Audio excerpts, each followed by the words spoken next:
Guys இன்னைக்கு நம்ம Caribbean தீவை பற்றி தாங்க பார்க்க போகிறோம். அதாவது நம்ம ஜாக் ஸ்பேரோ இருந்தார்ல அந்த தீவை பற்றி தாங்க இன்றைக்கி பார்க்க போகிறோம். இதோட பரப்பளவு மட்டும் பார்த்தீங்கன்னா 2500 மைல் நீளமும் 160 மைல் ஸ்மாலஸ்டான ஒரு அகலத்தையும் கொண்ட ஒரு தீவு தொடர்.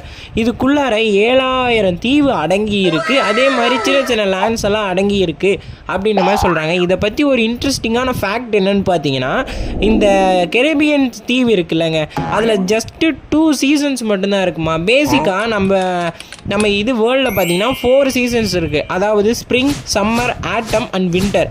இதுதான் இந்த 4 சீசன்ஸ் மட்டும்தான் இங்கே இருக்கும் அப்படின்ற மாதிரி சொன்னாங்க. அது ஆனால் அங்கே எப்படி இருக்குன்னு பார்த்தீங்கன்னா ட்ரை அண்ட் வெட். அது எப்படின்னு பார்த்தீங்கன்னா டிசம்பர் டு மே ட்ரையாக இருக்குமா, ஜூன் டு நவம்பர் வெட்டாக இருக்குமா. அதாவது ஈரமாகவே தான் இருக்கும் அப்படின்ற மாதிரி சொல்கிறாங்க. இது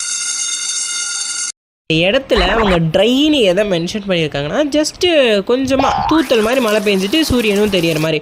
பட் ஆனால் வெட்டுன்னு எதை மென்ஷன் பண்ணாங்கன்னா ஃப்ரீக்வெண்ட் ரெயின்ஃபால், மழை பேஞ்சிக்கிட்டே இருக்குமா இந்த சீசன்ஸில். அதாவது ஜூன் டு நவம்பர் ஃபுல்லாக மழை பேஞ்சே தள்ளுமாம்மா. ஸோ அதனால் அந்த மாதிரி சீசன்ஸ்லாம் நம்மளுக்கு போகிறதுக்கு விசிட்டர்ஸ்க்கு அலௌடும் இல்லை, அது மாதிரி போகவும் முடியாதுல்ல.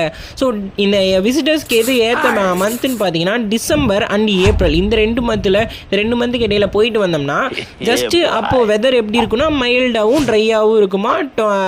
டிகிரி டெம்பரேச்சர் எவ்வளோ இருக்குன்னு பார்த்தீங்கன்னா 21 to 25 செல்சியஸில் தான் இருக்கும். ஸோ இந்த டைமில் விசிட்டர்ஸ்லாம் அலோவ் பண்ணலாம், கொஞ்சம் இது ஃப்ரீயாக பார்க்கலாம் அப்படின்ற மாதிரி சொல்லியிருக்காங்க. That's all about Caribbean.